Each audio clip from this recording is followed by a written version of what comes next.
Good evening, good morning, good afternoon, everybody. And this is Lynn from TrentinoGenealogy.com. Today is Friday, the 9th of April, 2021. And this is Filò Friday. And we usually do them the first Friday of every month. But since last Friday was Good Friday, right before Easter, I figured a lot of people were hopefully doing things with their families, although with lockdown, I don't know. Or maybe spending some time doing some religious activities. So I decided to postpone us until the second week in April this year. For those of you who are new or who don't know what Filò means, and of course, just a refresher for those who, even if you do, to kind of bring us into the space, Filò is a traditional practice in Trentino of storytelling, usually between dinner time and bedtime, which it is for me here because it's 8 p.m. here in Britain where I live. And it was a time where families could come together. It brought people closer. It kept them warm in the winter because they all kind of cuddled up next to the animals and the fire. And it was a way of entertaining. It was a way of passing on oral history and just all the things, all the wonderful things that make us human and bring us together as people and communities and families. And the reason why it's called Filò, it's like a pun.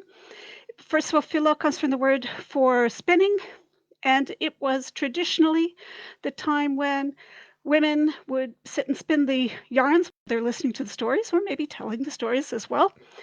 And also, I think it also has the meaning of spinning the tale. So I love that word. I think it's a beautiful, beautiful word. So it is all about preserving our history, our oral history, and bringing us together. Now, before I was saying, excuse me if I'm slightly out of breath.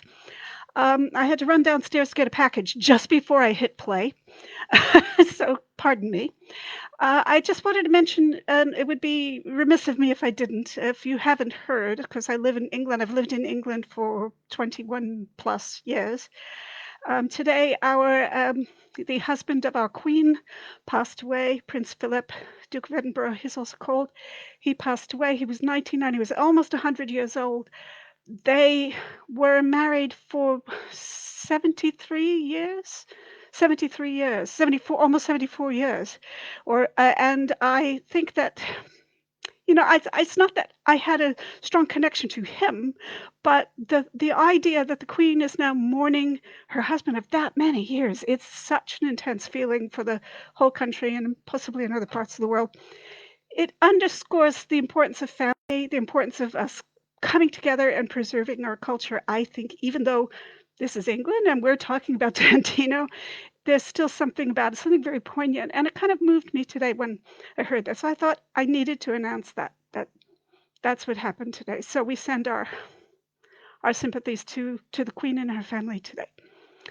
All right, so today's topic, as announced, is Castelfondo. Castelfondo in Val di Non. Now, I've been putting this off for ages, mainly because there are so many of you out there from Castelfondo, and a lot of you know a lot about Castelfondo. So I felt like I needed to really bring more to the table in some way because it was a topic familiar to very many of you. And I needed to do some research to make sure that I was giving something on top of what some of you already know. And of course, some of you don't already know. So as I promised, I said we'll take a brief look at some of the history of Castelfondo, the uh, the parish mainly, because when we're talking about civil communities, they tend to shift all the time in terms of the boundaries. But I'm talking mainly about what we call the parish of Castelfondo. And so something about the history and a little bit about the parish records, what I've discovered with the parish records, so that you know what to expect. And then I'll look at some of the most ancient surnames indigenous to that parish. So not in detail, because otherwise this is going to be really, really long. But I will go through some of them, and a few of them I'll highlight in a bit more detail. There's one surname I'm going to mention that isn't indigenous to the parish, but has an interesting connection to some of the other people in the group. So I'm going to mention that surname. So which surnames? You'll have to wait and see. So first of all, Castelfondo is way at the top of Val di Non, just on the border of South Tyrol. So what we used to call the province of Bolzano, still call the province of Bolzano, but South Tyrol. So as a result, you'll see a lot of shifting, not shifting, but interchange with families coming in and out of the area, as with all of those parishes that are on the border up there. Now, there are some books I'm going to show you. The most popular one is this book on Castelfondo, which is by multiple authors. I'll put all the information about who the authors are when I put this together in a blog post, which I will do very soon because I've written so many notes. I have to put it in a blog post before I forget it all. But I'll be referencing this book quite a lot. Some of the other books that I looked at is this book by Leonardi on Val di Non. The book I'm going to mention about place names is this one by Ancelotti, big thick book, and that's quite interesting. To some degree, I also looked at the Carta de Regula, which are the charters of rules for Castelfondo, and then, give me a second, it's on the floor. This book that I've mentioned many times, Bertolucci's Guide of Surnames, which is really just a linguistic guide of surnames. I have to tell you, it has some limitations because it doesn't show the different histories of the surnames. It's more about the linguistic roots of surnames. So, piecing together all this, plus the parish records in Castelfondo, I've assembled some information for you. Okay, so here we go. So, what about the history of it? Well, some people have said, and I mentioned this in the promo for the announcement for the podcast, is that some people say it starts back with the Romans and all of that stuff, but actually there's a lot of indication that says it goes much back. It goes further back, probably to the Gallic era, and there's probably more connection with the Reti and also later with the Longobards. And not to say the Romans weren't there, but really it probably has more to do with other peoples. But at any rate, let's get to what's the name? The name Castelfondo. Castel means castle. Fondo means the base of, the bottom of something. So Castelfondo means at the bottom of the castle.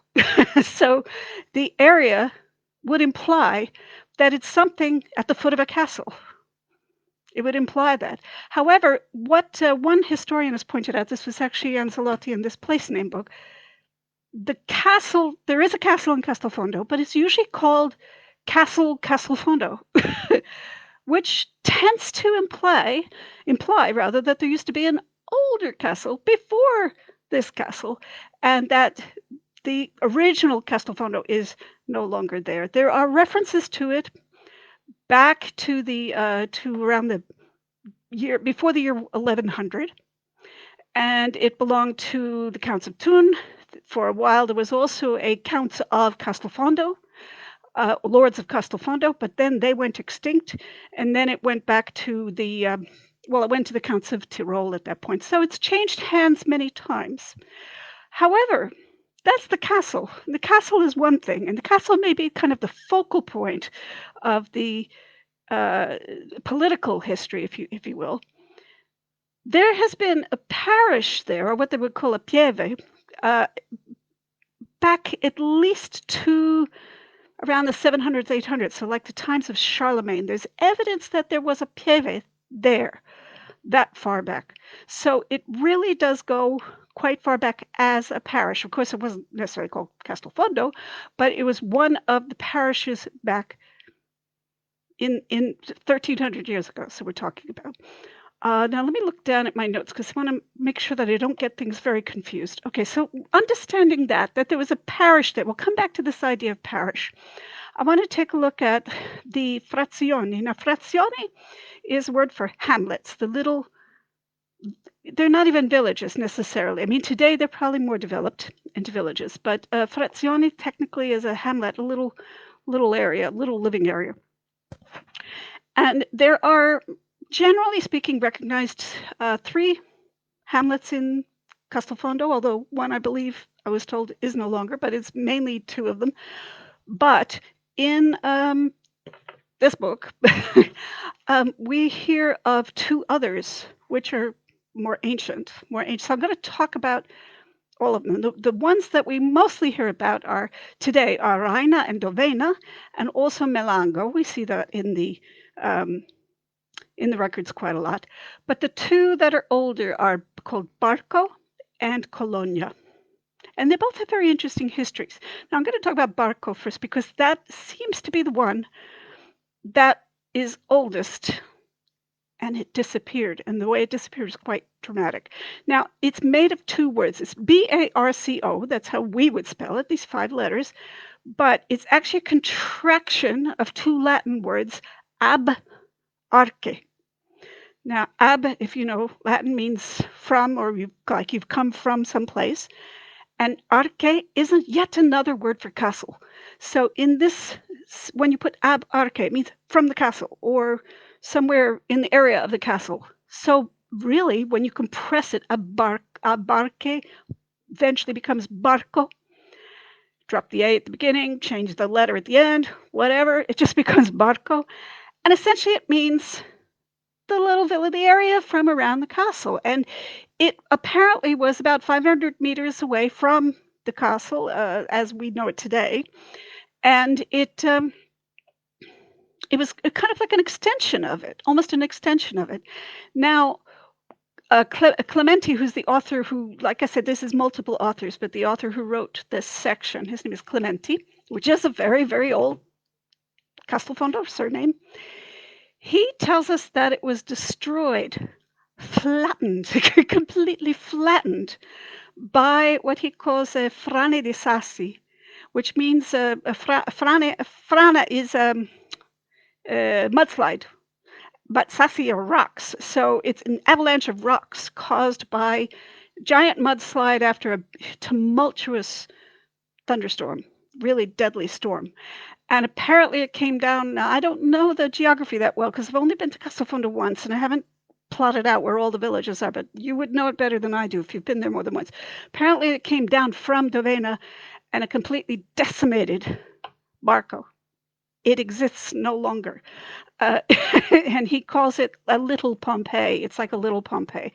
He said that we don't exactly know when it happened, but it has to have happened sometime in the first half of the 1400s, and that's based on references to the village. He says he finds it so bizarre that there is no written document of the actual event. It's just kind of common knowledge, but geological rather. You can see it geologically that the evidence is there in the earth. But they believe that this took place sometime in the 1400s. I should mention this book came out in the 70s, early 70s, so it's like 40. Is that right? 50 years old. 50 years old. This so a lot of things may have changed and been discovered since this book because there's been a lot of archaeological excavations. So anything I'm telling you from this book might be out of date, and I would love to see some more updated information. So that's Barco, is no more, but boy, fascinating, isn't it? Now, the other place I want to mention is Colonia, which I don't see recognized in any books as a frazione, but it certainly was huge at a certain point in history in Castelfondo, because mainly of a place called Maso Colonia, which it was essentially a homestead for a single extended family, who later were called Colonia. And this is not uncommon in early days when there were no before surnames.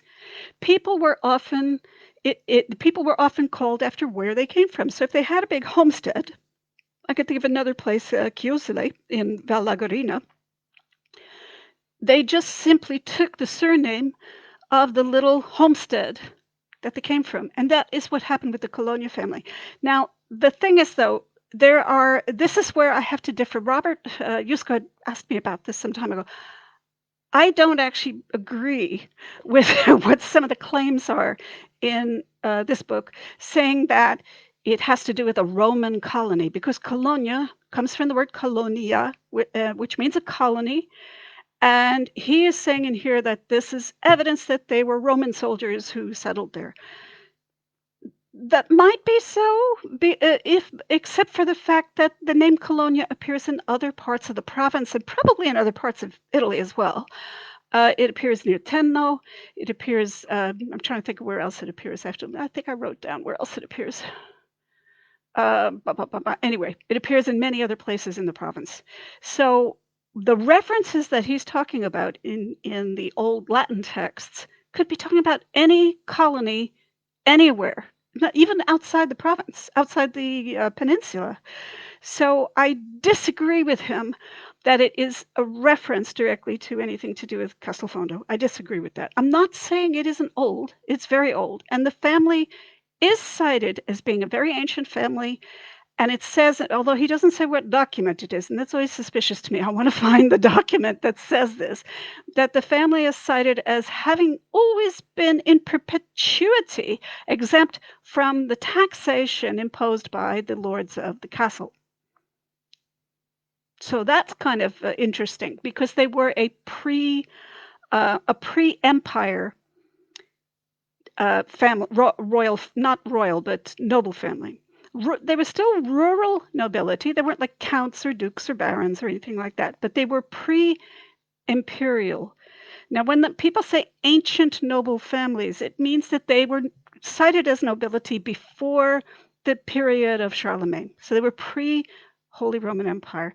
They retained their status. It was a little difficult to prove their status because whether they had documents is another thing. But the Colonia are noted as that. I'll talk more about them in a bit. But the village was really a mazo.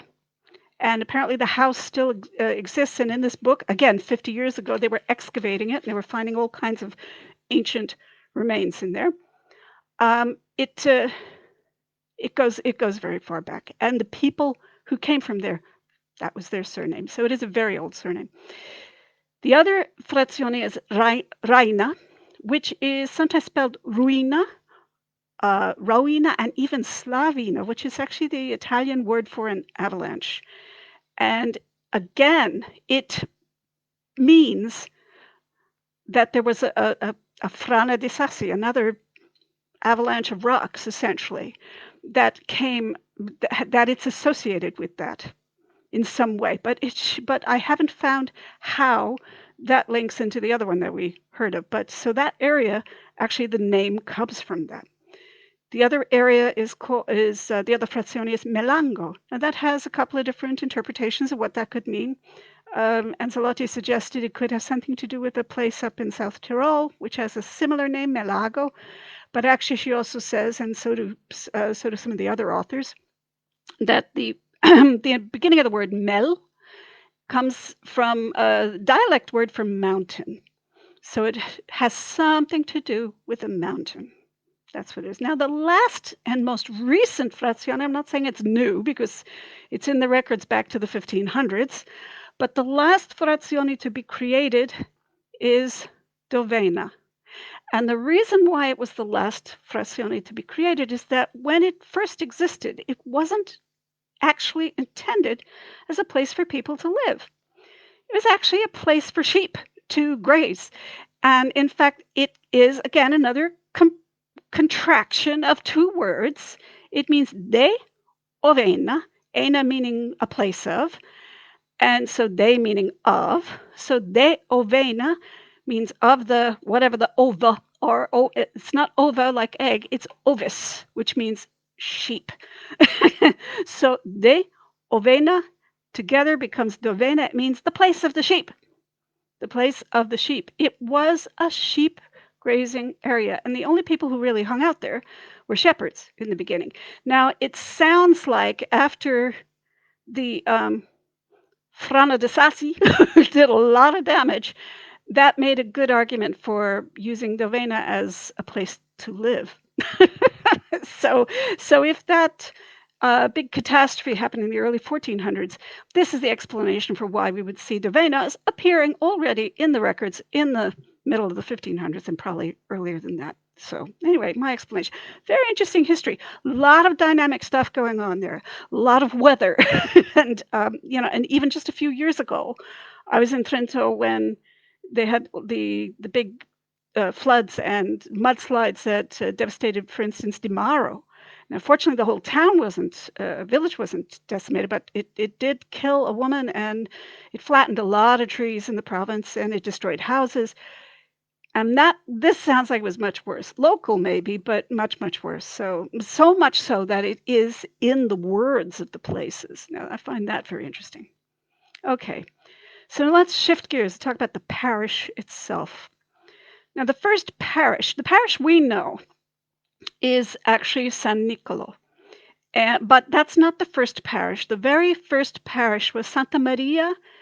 It was either called Santa Maria di Castelfondo, and then alternatively it was called Santa Maria sul Dosso. Dosso means a hilltop, like a peak. So it was a church that was on the hill near the castle. And most people agree that it dated back to around the year 1280, maybe before that. Because, as I say, the parish was listed in a directory before that. Some people say it goes back to 1250, so a long time ago. However, it was damaged and almost destroyed in a war. And the war was around the year 1407, and it was between the Lord of it was between the Count of Tyrol and Lord Enrico Rottenberg. They had a big fight, and the church was destroyed in 1704, nearly destroyed. It did have restorations about 100 years later, but by that time they had already shifted the seat of the parish to Melango, and that's where San Nicolo comes in. So we see that church appearing around that time. And it was also considered to be a better suited location to serve the other frazioni that had arisen, like Raina and Dovena. So it was a better suited location. And again, I am not so familiar with the different places. I've only been to Castelfondo once. I roamed around and got very, very lost. Lots of ups and downs. And so I don't know exactly where everything is. So those of you who know it better can maybe piece this together in your mind. Now, I want to mention Dovena itself. Today, Dovena is considered a parish. It's actually a curate parish of Castelfondo. Curate means like a daughter parish. And for the longest time, it didn't keep its own records, but it did start keeping its own records later. I don't have the information on their records written on my notes, but I will put them in the article. It was elevated to the full rank of parish in 1961. However, it then went back to being a curate because the parroco there died, apparently, and it then became, again, a curate parish of Castelfondo. So it didn't last very long as a parish. But it still exists just as a curate, not as an independent parish. So now there are lots and lots of archives in Castelfondo, and I have to say, if you go to the Archivio Provinciale, they have digitized all of the parchments from the communal archives of Castelfondo. I was going to say Santa Croce, Castelfondo, and they've also digitized the parchments. Now, I'm not talking about parish records. I'm talking about the parchments, which are things like deeds and wills and land agreements and things like that, notary docs, all of the parchments from the parish. So they have digitized all of those, and I think they might be actually available online if you look for Castelfondo pergamene, which is the word for parchments. So, and if they're not online, you can get them at the provincial archives in Trento. Now, the parish records have all been digitized, and I'll talk about them in a minute. And of course, those are available through the diocesan archives in Trento, the Archivio Diocesano in Trento, or through your local LDS family history centers when they open again. So, and I don't know how far along they've gotten in their digitizing process. They've all been microfilmed, but I don't know how far they've gotten along in their digitizing. I will talk about those in just a minute. I want to mention one more thing before I go on to the parish records. It's something called the Carte de Regola. I did a podcast on Carte de Regola in last year. I can't remember the date, but I did a podcast on it. Now, it means a charter of rules. All of these little communities had charters of rules. This was actually a practice that they apparently inherited from the Longobards, who were there before Charlemagne. So even just the fact that they have these charters of rules is an indication that they had Longobard influence. So we're talking about the year 500, 600 in that period of time. They would have inherited that kind of practice. Now, the only surviving one that I have access to, I don't know if there are others. I know there are some that exist as far back as the 1300s. There's one in this book, which is whoops, trying to get the light not to shine on it. There it is. This is part of a 3-volume set that has all the Carta de Regula for the various comune. The one for Castelfondo isn't that early. I don't, as I said, I don't know if there are earlier ones, but the one for Castelfondo in here is dated February 8th, 1736. Now, although that's 200 years after the beginning of the parish records, it's still very interesting because you get to see the surnames of the people who attended. Apparently, the final drafting was done at Casa Turra, which is same as Turi, same surname, different ways of spelling it. Earlier, they used to say Turra. Then, before that, apparently they all met to vote on various things at the house of Pietro Genetti, who was one of the Saltari. And I've just found a picture of how they used to. Apparently, they had all this fancy, weird outfit that they had to wear. That he was a community leader. Now, some of the surnames that you're going to recognize from this document are the same that we see today and the same that we see 200 years before. Surnames are Genetti, Piazzi, Turra, Lorenzetti, Marchetti, Clementi, Ceschi, Cologna, Corazza, Ianez, Zuek, and Calovi, who they're all in there in this document from 1736. So that means they were all citizens of Castelfondo by that year. Now, if you see some names missing, there are good reasons for that. It's because either the people went extinct or they hadn't arrived yet, or they were there and they weren't full citizens yet. Now, what is so good about this document, and at some point I'll share a picture of it, I have to clean it up a bit, is it has so many sopranomi, because as you can imagine, and if you've done any research in Castelfondo, you know this, there are so many Cologna, there are so many Genetti, there are so many everybody. If you don't have sopranomi, you're not going to know who is who. And the Carta de Regula says most of the sopranomi of the people, and I find that pretty valuable. That makes it probably the most interesting aspect of it in general. So now let's skip now to the parish records. Now the parish records go, as I said, pretty far back. The baptismal records they're 8 volumes, and they go back to the year 1567, which is just after the Council of Trento. It's right after they were mandated as being mandatory, by the bishop or by the Pope, I guess, that they had to be kept by all the parishes. However, here's the thing. The records were obviously in a bad state, and so and I'm not sure if he was a priest, but his name was Clementi. He took all the early ones and he retranscribed them. And so we don't actually have the original very, very early ones. What we do have are transcriptions, and they're all on lined paper. So they're quite easy to read because his handwriting is pretty clear, a little tricky sometimes. So that's the advantage. The disadvantage is this. When he couldn't make out something, he put ellipses in the document. So if he couldn't read somebody's name or what it was saying, he would go ... which means we don't have a chance to try to figure out what it is either. If he couldn't make it out, he just put ... So I wish I could see both side by side, the old ones plus his copies, and see if I can make sense of it. But I don't know if there are any. They're certainly not digitized if they still exist. However, he did a tremendous service because we have them, and they were probably getting really wrecked and destroyed through mildew and all kinds of other things, and who knows what would have happened to them. So that's just the very early records. From around the 1700s onwards, we have the original ones. There are a few gaps. There's I won't go through all the gaps here right now because I'll put them down in the blog article, but there are some gaps here and there. Marriage records also start not quite as far back, but pretty far back, 1585. but there is like a 13-year gap in the early 1600s.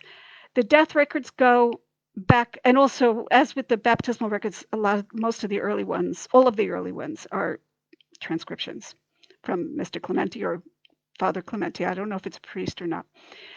The death records go back to 1641. That's not a surprise. Most parishes don't seem to go back as far with their death records as they do with their baptisms and marriage records, even though it's supposedly mandated. But I have hardly ever found any death records before the year around 1640 in there. Hardly ever. Okay, so let's go to surnames. And again, I'll have more information when I put this in writing. Otherwise, you're just going to have to memorize everything I'm saying. So some of the surnames I already mentioned, Colonia. I, as I said, Clementi mentioned that they were said to be an antique, ancient family, ancient noble family, rural noble family, as they say, not counts or high nobility, but who were exempt from taxation. It was an agreement between them and the castle. And that's since time immemorial. He didn't tell us what the document was where it says that, but nonetheless, it's at least a part of local history, if not part of documented history. I have found the name back to the beginning of the documents, but apparently, according to other evidence, they were there well before the beginning of the documents, and they're in documents dated back to the 1400s. I mean, things besides the parish records. So we know they were there a long time, probably a lot longer than we have any evidence for. Some of the other indigenous or somewhat indigenous surnames are Calovi. The earliest I found there were 1665. They actually, I suspect they were originally from Fondo. I haven't researched them enough, but they do appear as citizens in the Carta de Regla in 1736. So that means they were well established by that time. So they may not have been indigenous to there because I associate that name with Fondo, but I might be wrong. Clementi is an old surname in Castelfondo. It is a patronymic based on the name Clemente. And in fact, you'll see that patronymic, if you remember, I did that podcast. It means based on a father's name. So it's taken from the name of a patriarch. So patronymic means based on the name of a patriarch. So it's based on the name Clemente. And you see that name Clemente Clementi in many records over and over and over again. They go all the way back to the beginning of the records, probably before it. And the oldest one I found was in 1569, a Clemente, son of Giovanni Clementi, from Melango, actually. So the name Corazza goes back to the early 1600s in Raina. I haven't researched them extensively, but I found them that early. They may go back a little further. There's a name that seems to have gone extinct, I think, Dalla Chiesa, which means from the church. It's a toponymic surname, the way Colonia is. Toponymic means it's derived from the name of a place. Now, in this case, Chiesa is just church. It's not a specific church. And Dalla Chiesa means you live somewhere near the church. So it doesn't mean you're from the church. It means you live somewhere near the church. So Dalla Chiesa appears in Dovena in the early 1600s. It could have been earlier, but that's the earliest I've found it. But they're not in the Carta de Regla, which to me tells me they either moved or went extinct, probably extinct there. But I have seen it in other places. One name that is still there today and is very old is Dalpiaz, sometimes seen one word, sometimes seen two words. In Latin, it's spelled Platio, Platio, which basically means from the plaza. Again, it's another toponymic, another name derived from the name of a place. This goes back to the very beginning of the baptismal records in 1567 with a Dorigo Dalpiaz, which is probably a Latinized spelling of Odorico, which is a more Germanic way of saying it, in Dovena. And so Dalpiaz. Okay, and then of course, I'm doing these in alphabetical order mostly. Giannetti. That's such a very common name we associate with Castelfondo. It goes. I have dated it back to the to at least the late 1400s. It's a patronymic surname. It comes from the name Giovanni or Gian. So you sometimes see it spelled Gianetti, Gianetti, so or Janet, like that.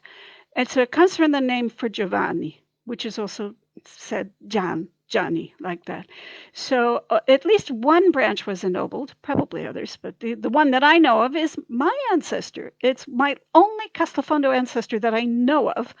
And he was Sebastiano Genetti. He was a notary. He was probably born around 1495. He was ennobled by the Emperor Maximilian the second in what was the year 1573. 1573. So he was quite old by this time, but he received Holy Roman Empire nobility. Louise was kind enough to send me a copy of that, and it's so brilliant to see it. I've also seen his mark because he was a notary, which means he was like a contract lawyer. You know, he wrote up all the documents, all the legal documents, and you see his handwriting. I can see his handwriting, his signature, his stamp that he hand wrote with his seal on it, and it's really quite brilliant to see that. Now, here's the thing: any of you who are from Bleggio, who have ancestors from Santa Croce del Bleggio in the Giudicari, if you have any ancestors with the name Serafini, any ancestors with the name Serafini, you are descended from this man. So you have a Castelfondo ancestor. The reason being is that one of his grandsons married a rich heiress in Santa Croce, in Chilla, and settled there. And then one of their granddaughters married the first Serafini to move to Bleggio. So all the Serafini in Bleggio, because they didn't exist there before, they were somewhere else. They were in Ragoli, in a different part of the Giudicari. All of the Serafini in Bleggio came from that couple. That couple is granddaughter. She's the granddaughter of the grandson of this Sebastiano, if I got that right. I think so.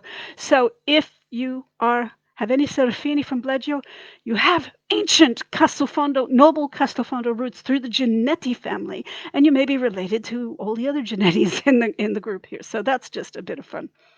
Another really old and really popular name is Janus, and it looks like Janes, Janes, but that's the old Latin spelling, because actually Italian doesn't use a J, but the J is sometimes used for the sound E, or JA is sometimes used for the sound IA. And today you'll see it usually spelled IA. So it's Iannis. And that's another, if you listen to it carefully, if you say it aloud, you probably guess it's another patronymic, again based on the name for John. So it's more closely related to the word Johannes. Johannes. So it comes from Johannes, which is the old Latinized version of and we associate it with German actually, with the name for John or Giovanni. So Janus is another patronymic from the name John. So Janus and Genetti have the same linguistic origin, but are hardly the same name, right? So that's what I find so interesting about them. Now they go way back. The oldest one I found was an Antonio Janus, son of Giacomo of Raina, in 1567. So that's another ancient name. Another ancient name is Lorenzetti. Can you guess? Yes, it's a patronymic. Again, based on a man's name, Lorenzo. So Lorenzetti is based on Lorenzo. The oldest, again, comes from the beginning of the records. Again, 1567. These are right in the beginning, very beginning of the records, from Melango. Giovanni is cited as a godfather. There's probably baptismal records as well. And I'm not saying that's when the surnames started. I'm saying that's when I found documents. So they go back as far as you can go, and they're probably there a lot longer before that. Bear in mind that surnames weren't in practical use before around the 1400s.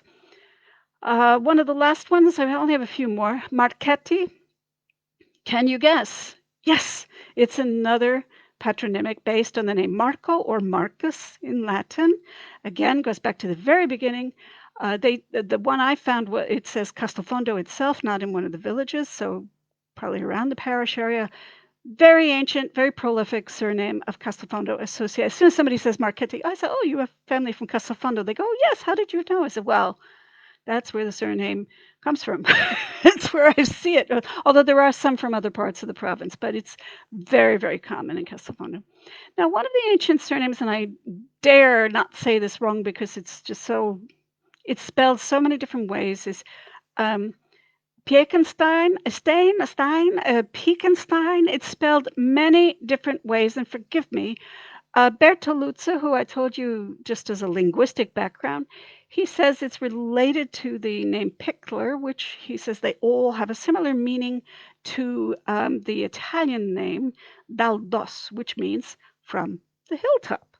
So again, it's another toponymic because Stein is stone.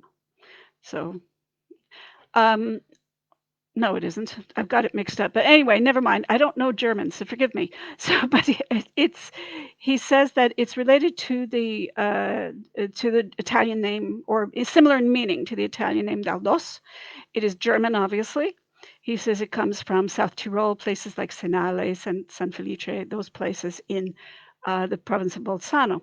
However, that said, it's in Castelfondo right at the beginning of the records. So I see it as an old surname there. Right. So let me go down.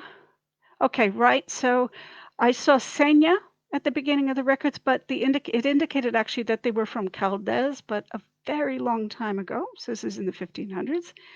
And then one of the last ones here is Tura or Turi, or three more. In the old records, you'll see it as Tura. Later, you'll see it more frequently spelled Turi. From what I can tell, they're the same name. I love this name because it comes from, it's another toponymic, sorry, patronymic. It comes from the man's name, Bonaventura. Bonaventura, which means basically good luck. So Bonaventura. And so what's so fascinating about this name is you will see early records many times over of men named Bonaventura Tura. And in fact, they'll nickname him Tura or Ventura, Ventura Tura, or just Tura Tura. You'll see that in the records, and I find it fabulous. I love names like that. And they go way back. And so, again, that is so associated with Castelfondo, really indigenous name, Castelfondo. One of the names I was very surprised to find in Castelfondo was Zurich, and that is because I associate it with Brez. I found it in Castelfondo in the early 1600s, and of course they're in the Carta de Regla in the 1700s, but maybe they came from Brez originally. I haven't traced them back before the beginning of the 1600s, so that's something on my to-do list. But they are there in Castelfondo, and apparently, it's still, I think it's still there, but I'm not sure. The last name I want to mention is Zambotti. And the reason why is because they have a very interesting history. And I did mention them on another podcast, but I want to refresh your memory. The Zambotti are not indigenous, if you will, they're not native to Castelfondo. They originally came from Fiave in Giudicari Interiore.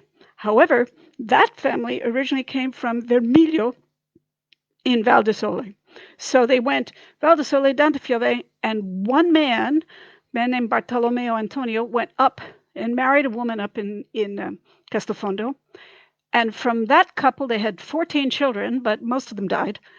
They had a couple sons, I think 3 sons actually. From them became the new Zambotti from Castelfondo. So if you are a Zambotti from Castelfondo, you're all related. If you have any ancestors with that name from Castelfondo, you're all related. And also, if you are probably related to somebody in the Fiave branches, maybe not all of them, but you may well be. And they're still flourishing today. So I had to mention them because it's become a very prolific name.